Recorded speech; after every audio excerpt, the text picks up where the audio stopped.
6వ రోజు మరియ తల్లి మరియు పవిత్ర ఆత్మ. మరియ తల్లి ఒక్కరే యేసు జీవిత ప్రారంభాన్ని మరియు శ్రీసభ జననాన్ని చూసినది. యేసు జనన సూచిక అయిన మంగళవార్త సమయములో పవిత్ర ఆత్మ ఆమెపైకి వేంచేసింది. దేవుని వాక్కు మానవ రూపం దాల్చింది. లూకా సువార్త 1వ అధ్యాయము 35వ వచనము. పెంతెకోస్తు దినమున మరియమ్మ అపోస్తులతో ప్రార్థించింది.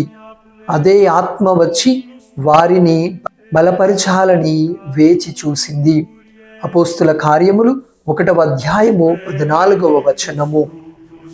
మరియమ్మను పవిత్రాత్మ భాగస్వామి, the spouse of the Holy Spirit అని పిలుస్తారు. ఎందుకంటే ఆమె మనకు దేవుని శక్తిని స్వీకరించడం, వినడం, ఆయన ఆజ్ఞలను అనుసరించడం నేర్పిస్తూ ఉంది. ఈరోజు మరియమ్మతో ప్రార్థించి పవిత్రాత్మ మనకు తన దివ్య వరాలు, అనుగ్రహాల ద్వారా నూతన జీవితాన్ని ప్రసాదించమని వేడుకుందాము. మరియమ్మ పవిత్రాత్మ భాగస్వామి, మా కోసం మధ్యస్థం వహించు.